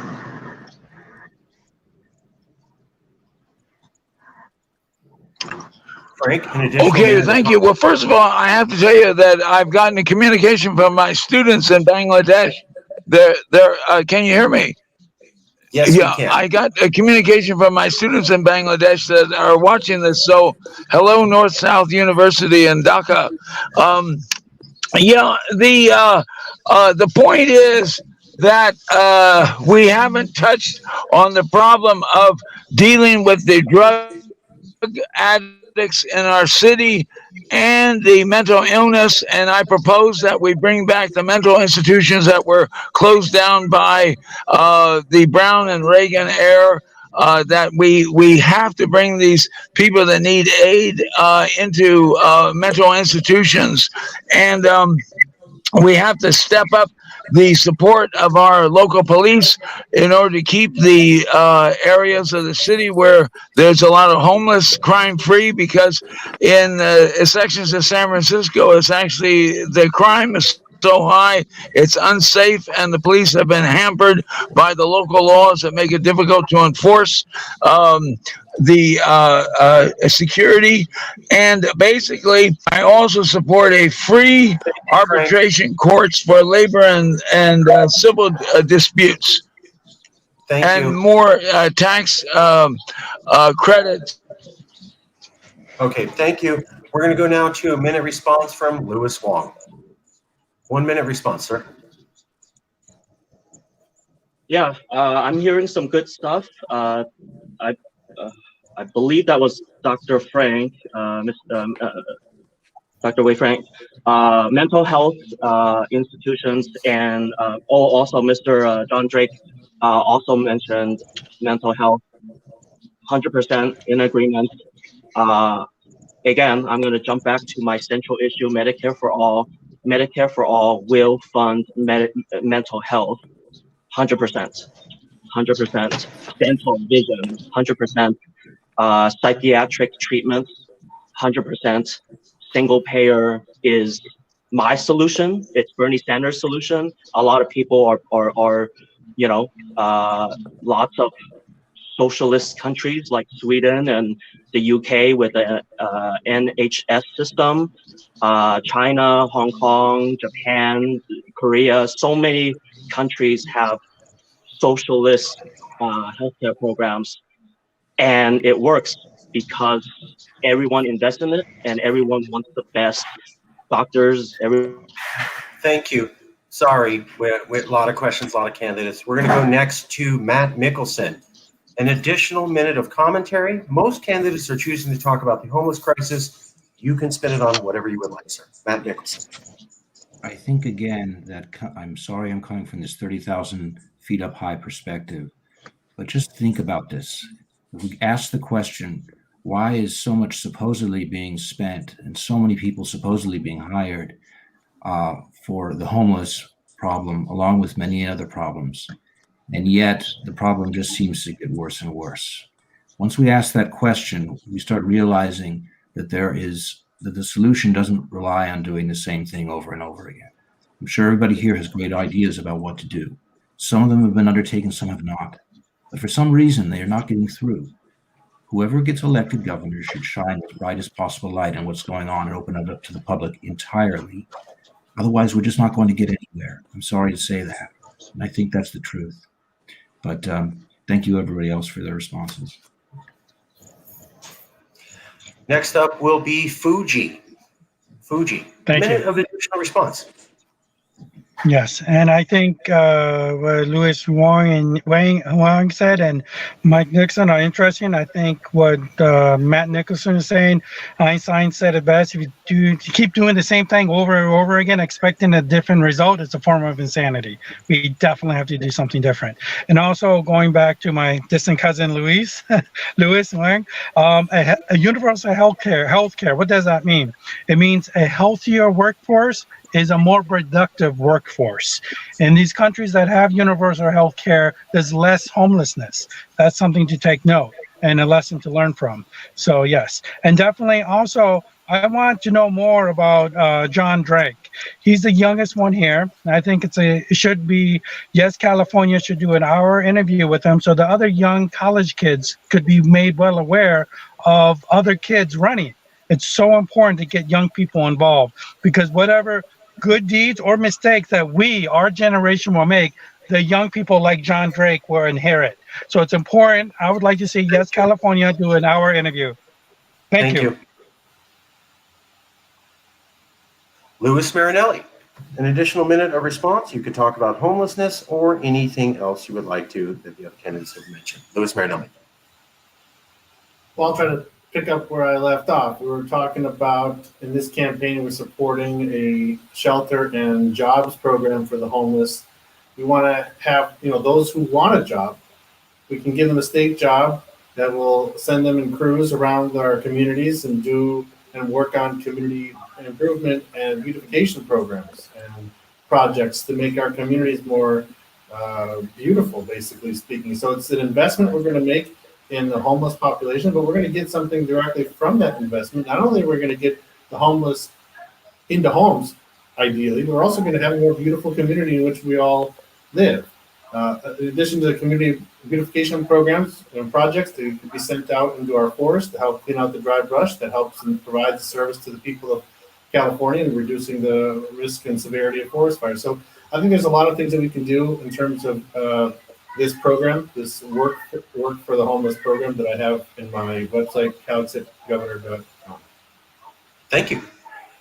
James, minute response, sir. Yes, political will connects with solidarity. And I'd like to say this about solidarity. It's not a feeling of vague compassion. It's not shallow distress at the misfortunes of other people, whether close at hand or far away. Solidarity is a firm and persevering determination to commit oneself to the common good. That is to say, to the good of all and of each individual. And here we come to personal responsibility, because we are all really responsible for all. Thank you. Thank you. We're going to go now to questions from the Times of San Diego. We are getting closer to the finish. We will be stopping at 3. Every candidate will be given a 2-minute closing statement to say whatever they would like. I would like to get in a few questions from the Times of San Diego so that we are answering questions by reporters that are talking about the recall, and hopefully we can slip into that media narrative. The Times of San Diego asks multiple questions, but this one I liked particularly well. So I'd like all the candidates to, again, put yourself in the right frame. Some of you support the recall. Others do not support the recall. If you support the recall, why should people who don't like the recall choose you or have faith in you as being a good governor for them. If you are against the recall, why should people who were for it have faith for you as being a governor? Whoever gets to be governor is going to be dealing with a percentage of the population that liked the recall and didn't. Each of you has a stance, a strong one, on whether you're for the recall or against. I'd like you to talk to the people that have the opposite opinion of you and tell them why you would be a good governor for their interest too. We're going to start with John in a minute and a half. John, please say, were you for the recall or against it, and why people who have a different opinion than you should still support you? John. So initially, and probably still now, I am against the recall, and the reason for it being is that I see it more as Democrats are not going to recall Newsom. Many Democrats don't like him, but they're not going to recall him. And they say, and many have said that they would rather vote for someone different in 2022. But they believe that the recall is a waste of time. But the reason why I think, even as someone who doesn't support the recall, you should still vote for me. I would say it's because I still know what Californians want. I know what Californians need. They need someone who actually represents them. They need someone who understands them. Like, I don't like Newsom at all. I think he's an awful governor. But the reason why I wouldn't recall him, or why I wouldn't vote to recall him, is because I think it's more of just a publicity thing than anything else. Republicans obviously are trying to bank on getting a Republican in office with it, but I don't think that really will solve the issue because they still have a Democratic Senate to deal with. And so I see it more as something to bandage a bullet wound. It's not going to effectively change anything at all. That's my opinion. Thank you. Next up will be Frank on YouTube. Frank, please say if you're for the recall or against it, and why people who have the opposite opinion of you should look to you as a leader who will be fair to them. Right. Well, I'm for the recall because Gavin Newsom is incompetent and he's done a lot of damage to the state so far, and he must be removed. Now, those people who would be for him, you have to realize I'm not a politician. I got into this position because I'm available. I'm a highly qualified business leader. I've been manager of companies for 40 years. I've been a college professor for 10 years. I'm the most qualified accountant there is. I don't know anyone else that has more qualifications in accounting and tax understanding than me. This is a once-in-a-lifetime opportunity. I'm not going to run for any office again. I will be placed either in a corporation or a university the way I was before I was kicked out of Bangladesh because I lost my visa because of from the local people. So this is a great opportunity for you to elect a very good manager to run the state and to solve its unbelievable problems and of homelessness, of the businesses have been destroyed because of COVID-19, the forest fires, and the inequity in the. So I can do these. Thank you. Louis Wong, question to you, sir.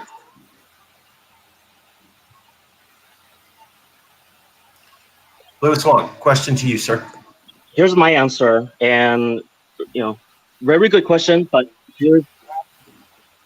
here's my answer.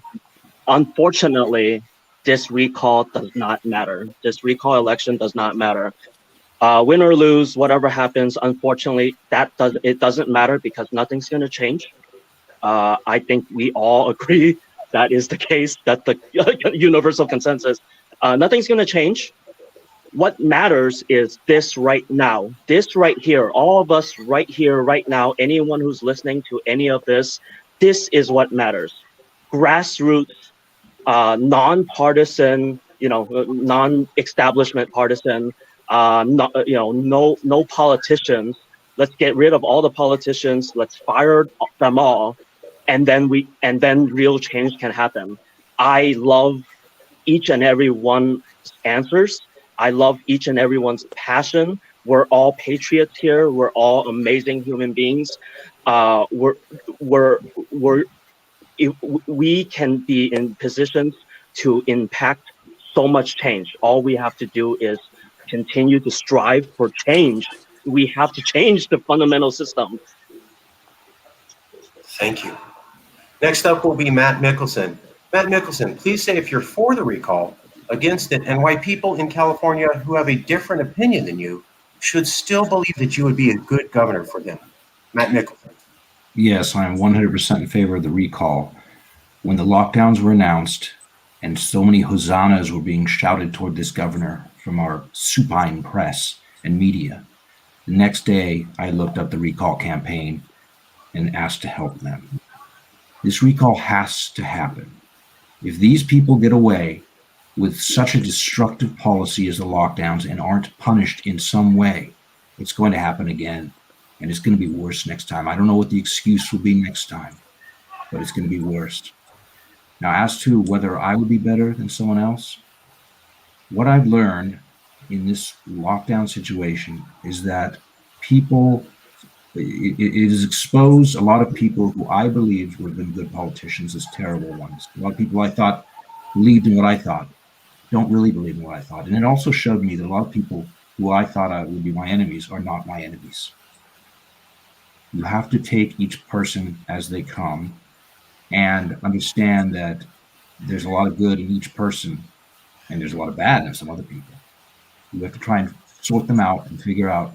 And I'm trying to direct myself toward those who support freedom, who are horrified by the jobs and lives destroyed by lockdowns and the other tyrannical actions taken here. Please support me if you want to do that. Okay. Next up is Fuji. Let me make sure Fuji is John. We have lost Fuji from the stream. When he returns, I will ask him that question. We will now move on to Louis Marinelli. Louis Marinelli, are you a supporter or opponent? And why would people who think differently than you believe that you could be a good leader for them? Candidate Marinelli. Thank you. And when my time is coming up, if you could just say something audibly, because I'm not really watching you when I speak. Sounds good. Just so I don't go over my time. Okay. Basically, here's the short answer. The short answer is that, yes, we're in the middle of a recall election. I support that, of course. I think that Gavin Newsom has made some bad decisions. That means we need to recall him. But this election, for me personally, and my campaign, is not just about the recall. It goes bigger than that. And the reason that I would be a good choice for even those who don't support the recall is because my campaign is not just about recalling Newsom. It's about changing fundamentally what California is all about. We're making California an independent country. I guarantee you there are people out there in our state of California who do not support this recall, but believe that California should become an independent country. Polls have showed that somewhere between 30, 40, 45% of Californians are open to the idea of California becoming an independent country. So that tells me that there are inevitably people out there who are opposed to the recall in this year, but are supportive, generally speaking, of California independence. My campaign represents independence first and foremost. A vote for recall Newsom is a vote for independence because you'll be able to then vote for Marinelli for governor to replace Newsom. And like I said before, if I'm elected governor, I will declare California an independent country, put that Declaration of Independence in the hands of the legislature to affirm it, and then put that affirmation from the state legislature in the hands of the people to a independence referendum like we've seen in 30 Scotland. seconds. In 2014, they're going to have another independence referendum there in Scotland. The people of Catalonia are working on trying to have an independence referendum, and the people of California need to have the chance to vote yes or no on independence. This campaign is bigger than any recall. It's bigger than any one person. It's the whole idea of California independence, and that's why I'm running for governor, and that's why the people who don't support the recall could still vote for Marinelli. James, are you a supporter, opponent, How do you feel about it? And why do people who disagree with you should still vote for you? Professor Hanink. Yes, I support the recall insofar as it gives us some space to do some hard thinking about the nature of politics. Politics isn't locked into the present. Politics emerges from the past and it goes ahead to the future. Going ahead to the future, what I want us to do is to look very closely at what I've spoken of as solidarity. We might understand solidarity in terms of bridging social capital, not just in terms of economy, but social capital, bridging social capital. I think we have to understand politics in terms of subsidiarity. We have to begin at the beginning with the person, and then go to the family, and then to the neighborhood, and then to the local community, and work our way up. And also, I want us to understand politics in terms of economic democracy. There's no political democracy unless people actually have the capacity, economic capacity to participate in political democracy. And I think that in the background there is something called a universal destination of human goods. We are all stewards, and human goods ought to be directed towards each and every person. Thank you. We're going to go to the next question. This will be the last question before we go to closing statements. This will be the last question before we go to closing statements. Last question for all candidate, followed by a 2-minute statement by each candidate with a hard stop in 30 minutes. So the last question comes from the San Diego Times article. Governor Newsom has been issuing a massive amount of stimulus checks and other benefits. Now, he said California had a budget surplus. The Legislative Analyst Office, the official audit arm of the California government, says that the governor is lying. The surplus is not as big as he says it is, and in fact, he's taking out loans. Either way, there's a budget surplus of somewhere around 30 to 70, perhaps $80 billion. How would you spend the $30 or $70 billion surplus right now? And is spending stimulus checks the best way to spend that money? We will go to John. No, it is not a good way to spend the surplus of money, because a lot of these stimulus checks are $500, and what that covers maybe half your phone bill in Southern California. And in San Francisco, it does nothing. And the qualifications are not for it. It's not like every single person gets it. Only if you qualify for it, you can get it. And the people who would most likely need the money are people who are on the street who don't have an address to receive that money for.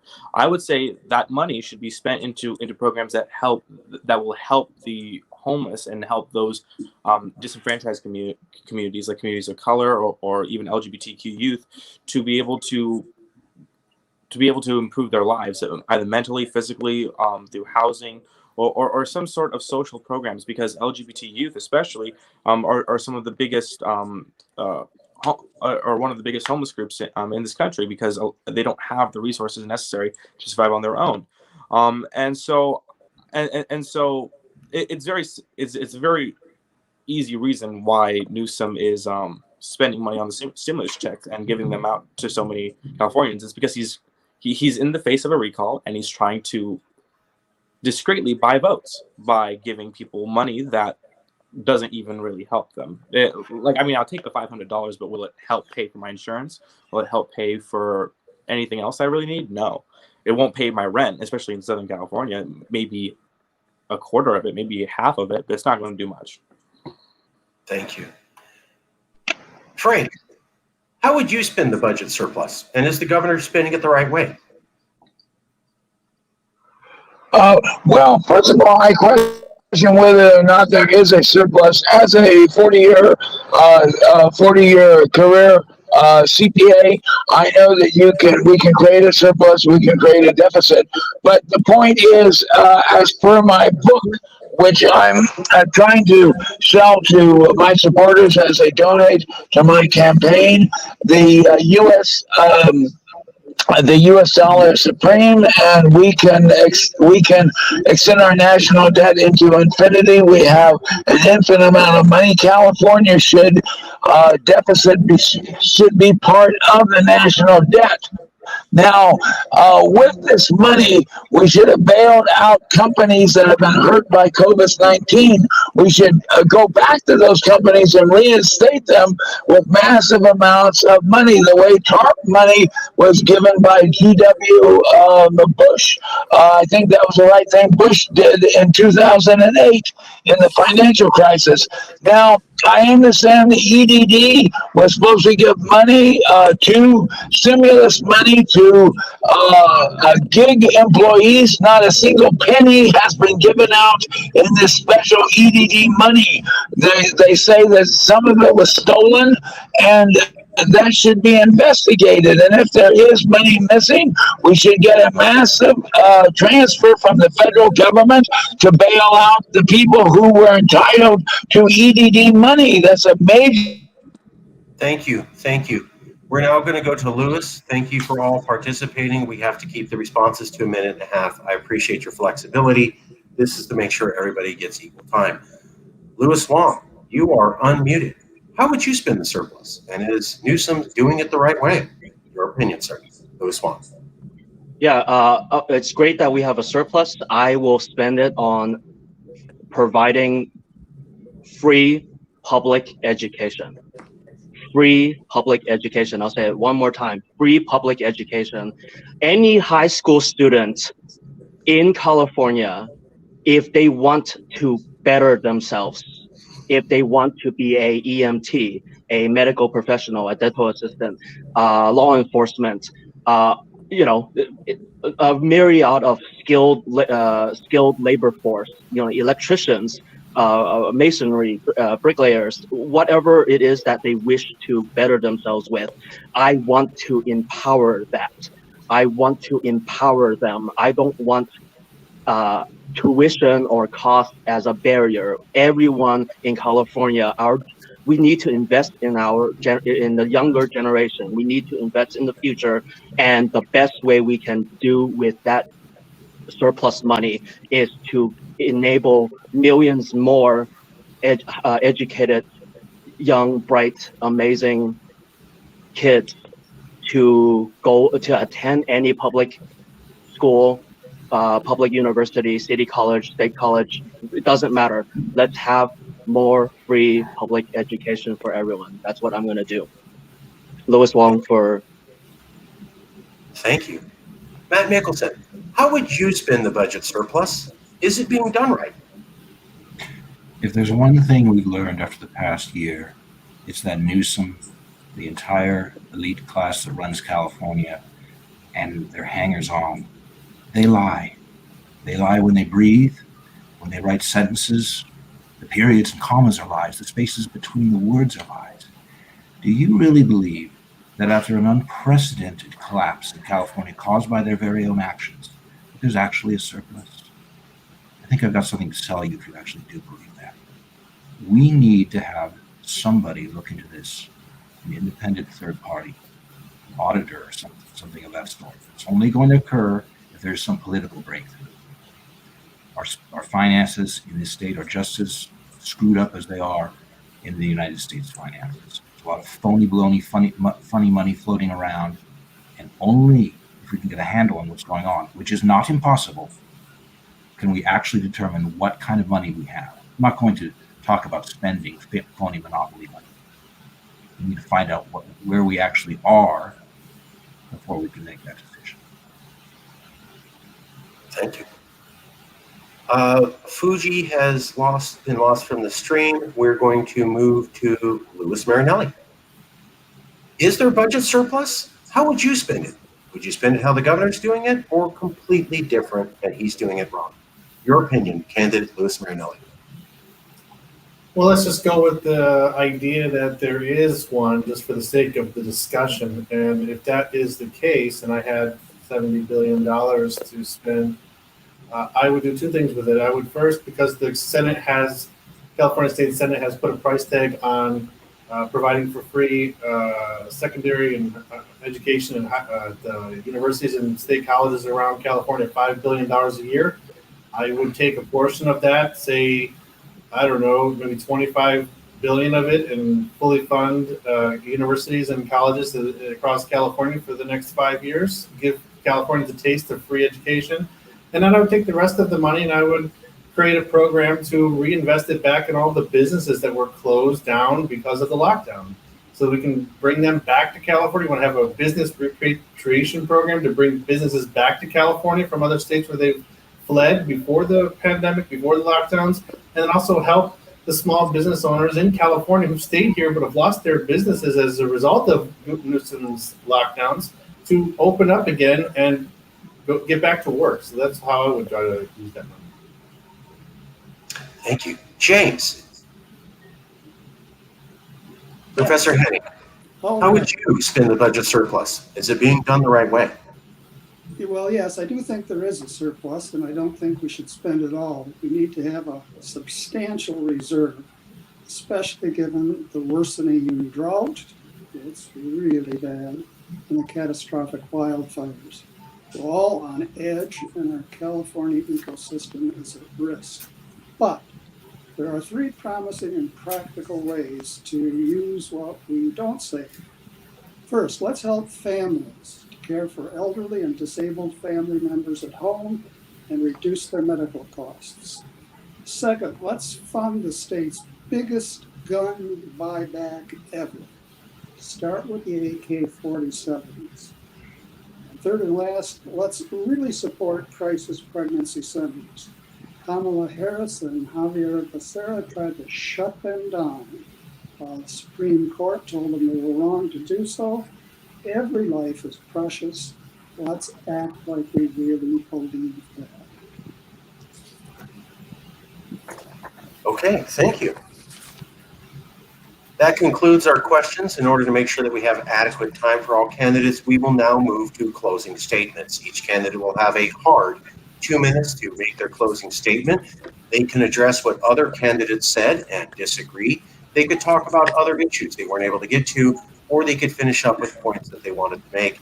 It's your time, 2 minutes with a hard cutoff.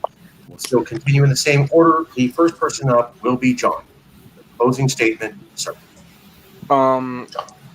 I guess what I would have to say is that I'm not a fan of the word free. I'm not an idealist at all. I'm very much a realist. I believe in practical solutions, and I don't think saying free housing, free education, free healthcare is practical. I think affordability should be the key word here. Should education be $50,000 a year? A semester? Should it be $70,000 a semester? No. But should it be free? Absolutely not. Because higher education must remain valuable, and paying for something it relatively remains valuable.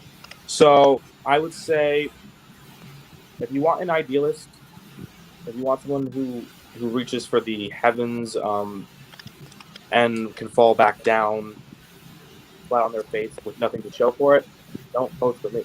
But if you want someone with real practical solutions who can understand human nature and understand how politics works, vote for me. My entire degree is government and policy. I work on social issues. I work on trying to basically pass legislation all the time. I've been in politics since I was 11, and I've studied political theory my entire life, all the way up until now. And so, if you want a realist, if you want someone who will actually try and make a real difference for you all, vote for me. Thank you. Next up will be Frank. Frank, your 2 minute closing statement. Frank, your 2 minute closing statement.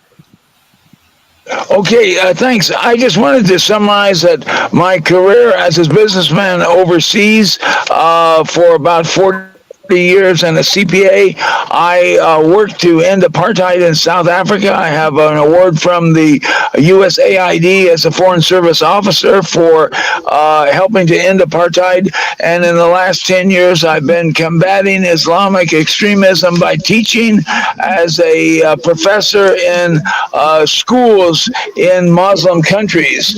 Now, basically, I want to solve the major issues that I talk about is having free arbitration courts for civil and labor disputes, in addition to the petty, to the small claims court. I want to have credits below the line deduction. This means a refund for child care. Everyone with a child should get more child care money, so there won't be abortions, because a major reason for abortions is because people can't afford children. And the casualty and theft loss should also be refunded to people when there's a disaster like an earthquake. This is a weakness in our tax system that should be corrected. And lastly, as I reiterated the last time, that there should be a massive amount of money, TARP type money, paid out to the victims, the company victims of COVID-19, and there should be looked into what the EDD payments were supposed to be made that haven't been made to the workers, the gig workers, and the other unemployment people that.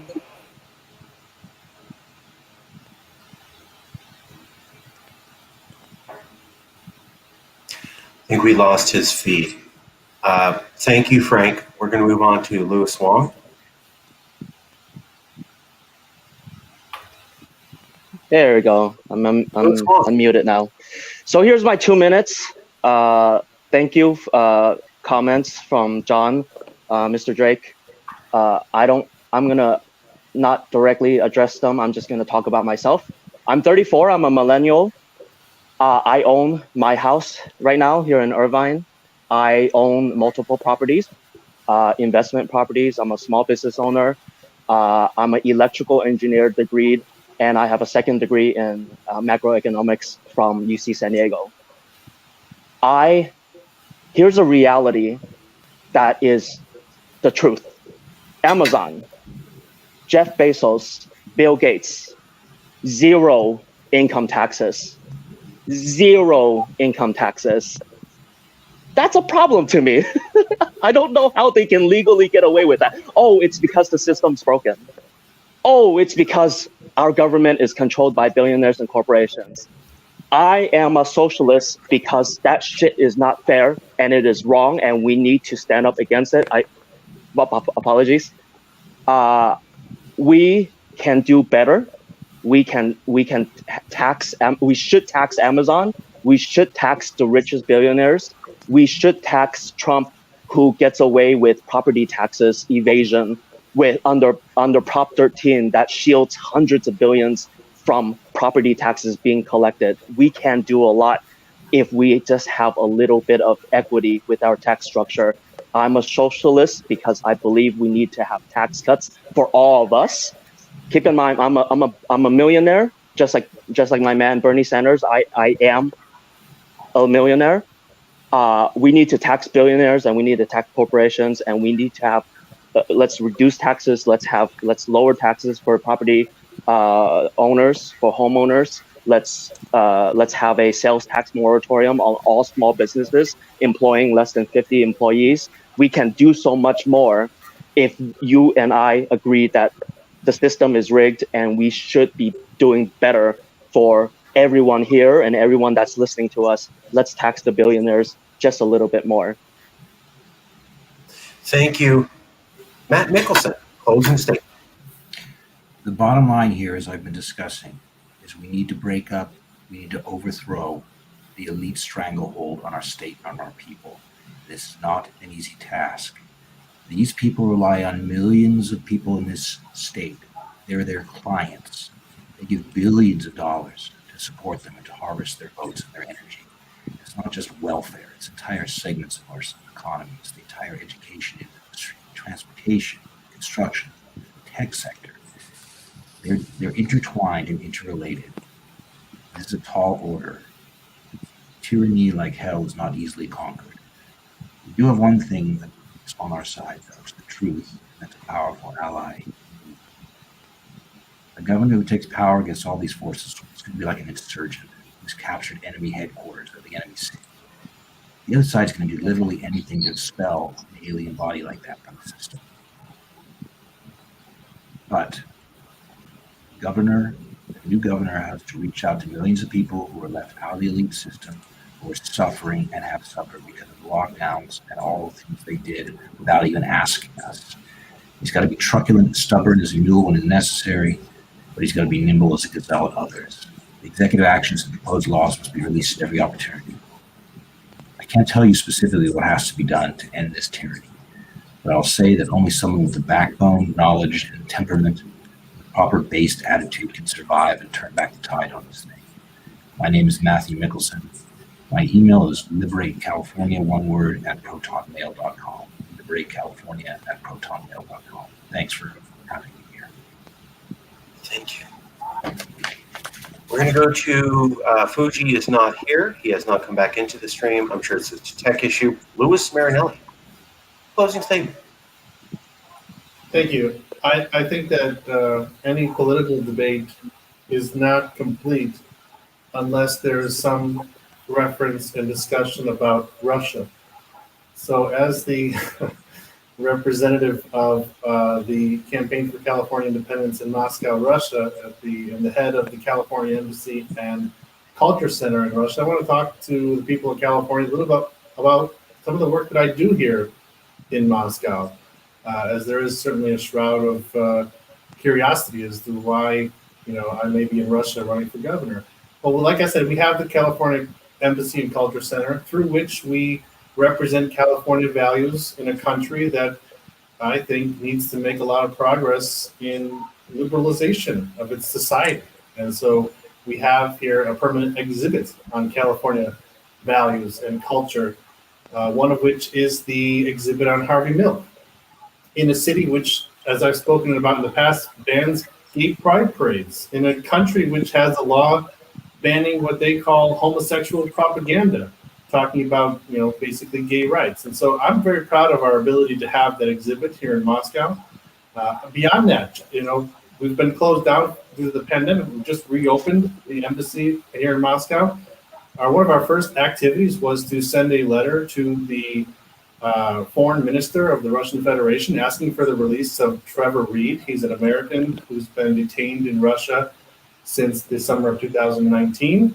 He grew up in California, so we felt obliged to reach out and speak up on his behalf for his immediate release. Another thing that, kind of a tragic story that just recently happened. We're following closely the events surrounding the death of a young California woman who was killed here in Russia just the past week. So I'd just like to express our condolences to the family of Catherine and her mother, Becky. Thank you. It's just very a sad story that, a Californian who's been living and studying in Russia, 30 seconds. Lost her life. So we do those kind of things here in Russia through the Embassy and Culture Center. And now I'm running for governor because we want to make California an independent country. So if you're out there and you support the idea that California can be more than just a state in the union, visit calix@governor.com, and we will make California an independent country. James, you are the last. In 2 minutes, how would you like to present yourself?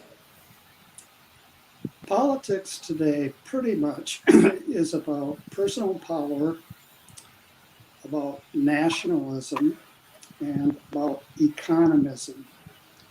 Because of that, we hear questions from politicians like, are you better off today than you were 4 years ago? We'd never hear questions like, are you a better person than you were 4 years ago? And how has government helped you? And we hear lines like, it's the economy, stupid. Well, what we don't hear is something like, it's the humanity, politicians. It's the humanity. Now, there are all kinds of test cases, and an interesting test case is the question of an independent California. Supposing California were independent, I would be looking to see if there would be any real progress towards the consistent ethics of life.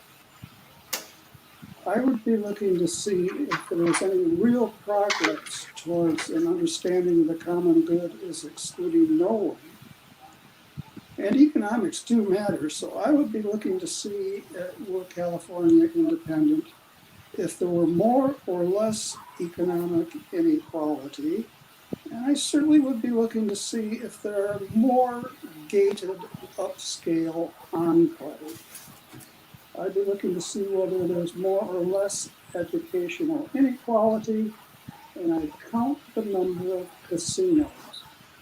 I'd also be looking to see, and this is a question of solidarity, would there be in an independent California more or less regard for the states left behind? Say the people of Mississippi. Okay, thank you very much. Thank you all candidates. You've answered a variety of questions from known reporters and journalists.